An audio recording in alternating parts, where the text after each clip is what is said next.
Et salut tout le monde, c'est Giano pour PMU, j'espère comme d'habitude que tout va bien. On se retrouve encore une fois pour parler d'une main cette semaine. J'ai deux assos hijack, on joue 45 blindes et on va jouer contre Big Blind qui défend. Flop vient 7-6-4 Rainbow. Alors, comme vous vous en doutez, c'est un flop qui est quand même bien à l'avantage de Big Blind. Il a beaucoup de deux paires que j'ai pas. Il est pas censé avoir straight pur en offsuit, mais je les soupçonne de défendre 8-5 off un petit peu trop souvent. Sur 2.5, mais bref, du coup il a peut-être straight en off, et dans tous les cas il a straight en suit, et deux paires suit, une tonne, il a tous les brelans. Enfin bref, on se fait pas mal éclater en vérité, parce que nous on a beaucoup de whiff, on a beaucoup de Broadway qui ont un peu manqué la texture, et lui il a beaucoup de cartes qui sont connectées autour de ce board.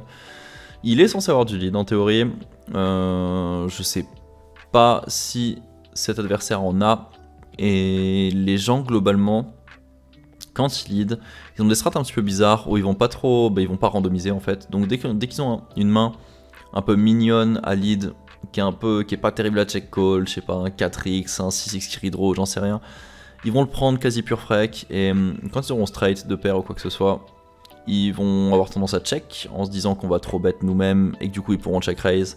Donc les gens sont un peu trop là par rapport à ce qu'ils devraient l'être sur ce genre de board. Et au contraire ils vont pas essayer de lead les rois dames, les dames valet et tout, mais bref.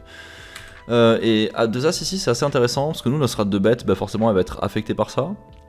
Et 2 As c'est une main qui est vraiment cool à check parce qu'on n'a pas tant besoin de protection que ça. Et on est censé avoir des checks strong là-dessus. Et 2 As c'est juste trop fort, on va bet linéairement. Enfin ce que je veux vous dire c'est que 2-8, 2-9 vont être bet bien plus souvent que 2 As.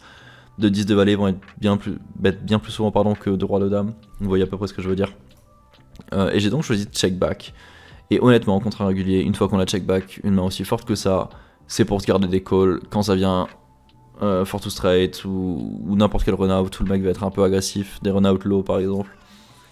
Notamment un 3 où le 5 fait straight et où on va directement face un overbet de sa part, pour overbet d'ailleurs assez cher. Il fait quasi 2 fois le pot au final.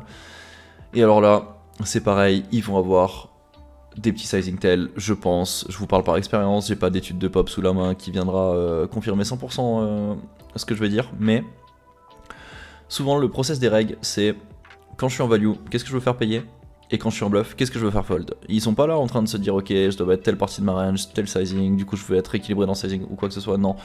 Je pense que dans une line où par exemple là ça ferait overbet et 2 fois le pot river, il aura bien moins souvent de value N qu'une line où ça fera genre 3 quarts ou 3 quarts ou 110% ou j'en sais rien. Mais en gros je pense vraiment que plus ils ont des sizing chers là-dessus, moins ils ont. Dans tous les cas comme je vous dis 2 As on a un call qui est ultra naturel. Doublette du 6, il jam, là c'est cool, ça lui enlève quelques mains de value. Bon, je pense qu'il peut quand même avoir straight de temps en temps, évidemment. Mais dans tous les cas, arrivé là, nous on a tellement peu de calls, 2 As c'est vraiment pas un plan de fold parce qu'on sait qu'il va bluff beaucoup, 8 et 9 à miss, 9 et 10 à miss, il y a peut-être possibilité, nous on a l'as de cœur, c'est pas une carte qui devrait trop bluff, mais peut-être possibilité qu'il ait des flush draws un peu plus low qu'est miss, il peut aussi prendre des mains aussi random que valet 10, juste en faisant des tout droits parce que, bon là quand il a check il a plus rien, voilà. Du coup, call et on run dans roi dame avec le roi de cœur, ce qui montre que vraiment ils en ont pas grand chose à faire des removals, ils sont juste là, ok vilain check, ok c'est mon board, je suis big blind, j'ai une tonne de 5, du coup je vais bet, et je pense que là il y a vraiment un gros truc, faut faire très attention à sa place parce que les 5 il peut peut-être en lead une partie, une fois de plus j'ai pas assez de read sur V1 pour le confirmer, mais c'est pas impossible pour moi quand il est valet 5, dame 5 et tout, qu'il soit là en mode oh, check call c'est pas terrible, je préfère lead. Même des mains qui unblock des valets ou des dames, d'ailleurs même 10-5, 8-5 ou quoi. Enfin 8-5 ça fait straight, pardon, 9-5.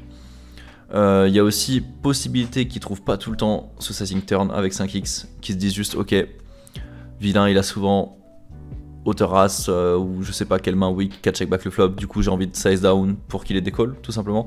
Donc l'un dans l'autre, quand on recoupe tout, je pense qu'il est en train de salement overbluff cette line quand ça vient à la fois doublé du 6 river et qu'il a pas lead flop into overbet turn quasi 2 fois le pot, je pense que vraiment il y a une tonne de bluff, donc voilà.